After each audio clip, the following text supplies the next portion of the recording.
Great, thank you. And talking about the three toolkits, I will bring in Lauren from Royal College of Occupational Therapists and let you talk about the other two toolkits that are being produced.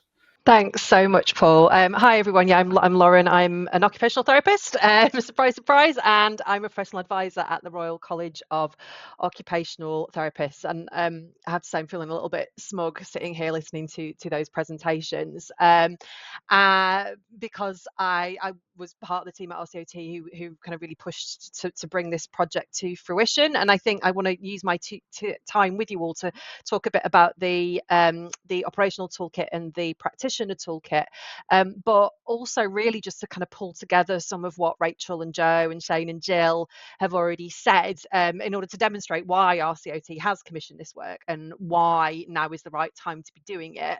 And yeah, absolutely delighted with the project team that Foundations have put together and the advisory group we've got on board. I'm sure you would agree, having listened to those presentations, that the work is in really good hands, and we're also really grateful to Closemat for sponsoring the project as well. But I very much want to reiterate what Rachel said right at the start of the session, that we absolutely want as many of you as possible to help us shape this work to ensure that it's as impactful and useful to you as it can be, and that very much aligns with our intentions, our aspirations for the operational toolkit and the practitioner resources. Joe has given a really helpful overview of the societal context that we're all operating in, and Shane and Jill have spoken about the similarities and the differences across the UK nations, and I was really quite struck with Shane's sentence of never waste a good crisis, because things are incredibly difficult out there. We all know this. They're very, very tough times, but that does present us with an opportunity in terms of housing and how we can really push it to the front of the political agenda, really.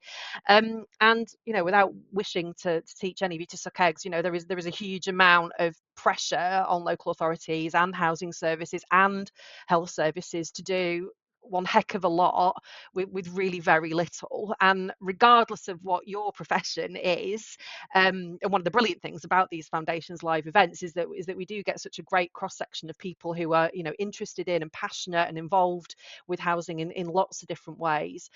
But whoever you are and whyever you've chosen to join this session today, I would imagine pretty strongly that there are challenges and frustrations for you within your teams and within your systems that you're either already tackling or are trying to figure out where you start, where you get to grips with some of these problems. Show me a perfect service and I'll show you a liar. We've all got our strengths and our challenges, but I would suggest that the challenges are really quite great at the moment. And the great hope with Housing Without Delay is that whoever you are, whatever your professional background, the toolkits we're producing will be an asset to you and will help you in overcoming some of those challenges. And that's by leveraging the expertise and the untapped potential sometimes of occupational therapists who are already working within local authorities, housing teams, the health service. As Rachel said, this isn't about creating new jobs or new work. It's not even about creating additional work. It's about thinking really strategically and really sensibly about how we maximize the specialist training that every single occupational therapist has. And that's really, really about collaboration. That's across professions, it's across services. So it isn't just about OTs, it isn't just about housing services. We've got a real opportunity to look much more broadly and in a much more joined up way at where occupational therapists sit in our systems, who it is that they're supporting, and how, as I say, we can maximize their opportunities to take a more preventative and a proactive approach to address housing in their practice. And happily, that ambition aligns with the UK-wide political priorities. Shane and Jill and Rachel were talking about the focus on prevention and early intervention that has come to the forefront at the moment. There's also a huge amount of activity around neighbourhood health services and community-based services, none of which is new. We've all been in this system, I'm sure, long enough to know that these can be quite circular conversations. So how can we cut the cycle? How can we learn about what's not worked before and actually do something different now, so that prevention and an early intervention is achievable, and that housing is seen very much as being right at the centre of that. So we are, in some ways, pushing on an open door. We are aligning with what, national government, local government, our local health and social care leaders are all focusing on. So now is absolutely the time, but we all have a role to play in getting that message across. And this work is absolutely every occupational therapist's business. This isn't just about being based in social care or a local authority or a housing association. As Rachel said, everyone that an occupational therapist works with lives somewhere, and that living circumstance might not be desirable. There are occupational therapists who are working with people who are homeless, people who are asylum seekers, people in really quite dire living situations. But we all have that knowledge around the importance of the built environment and where people choose or have to live. So let's harness that. But that does look different in different places. So I think with the practitioner toolkit and the operational toolkit, it's important that we recognise it's not just one size fits all.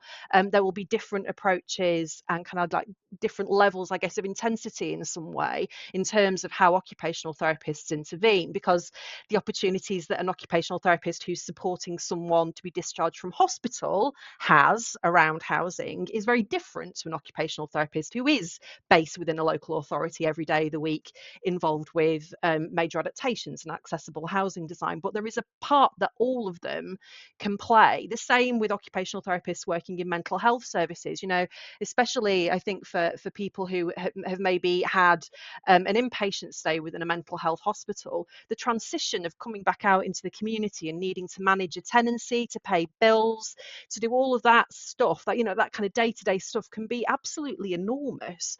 And occupational therapists are incredibly well suited to be doing that kind of work and are doing it. So this isn't about doing something new necessarily. It's not about reinventing the wheel. It's about uncovering those brilliant examples of innovative practice that already exist and amplifying them. As Jill was saying, we need to be much better at sharing what we're doing so that we can all learn from it. And that is the good, that is the innovation, but it's also the bad and the ugly, because we can't make things better unless we've properly articulated what the problems are in the first place.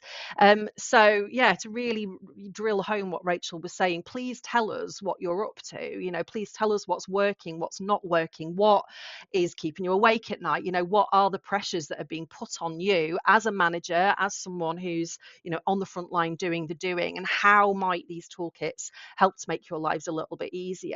I saw that someone put a question or comment in the chat about, how do we get people's attention with this, especially, strategic leaders. And something that I've certainly learned from my role within RCOT is that you need to tap into people's motivation. You need to know what interests them. We need to be able to position ourselves as a solution to other people's problems. So it's all very well going in and going, oh, occupational therapists are marvelous, you need to employ more of us. That's going to go down like a lead balloon in lots of cases. So we need to be able to articulate our value as a workforce within the teams that we operate in terms of addressing some of those challenging, really wicked issues around moving from a reactive health system to a more proactive and preventative health system, from a health system that focuses very much on hospital care, that desperately wants to move to more of a focus on community and home-based services and support. So we will have far more information about that in the toolkits themselves, but these toolkits are very much intended to be practical, to be usable. They're not going to be dusty resources that sit on people's desks and never get read. The intention is very much to make them practical, which is why we're using the words toolkits at the moment, because it gives that implication of something that is there to be used. So I think that's probably all I want to say for now. I think we have got a few more minutes left for questions, hopefully. But yeah, I put my email address in the chat. I'll put it in again. Please contact me. Please contact Rachel, whether you're an OT or not. I don't care. As long as you're interested in this work, please get in touch. And thank you very much for joining us today. Thanks.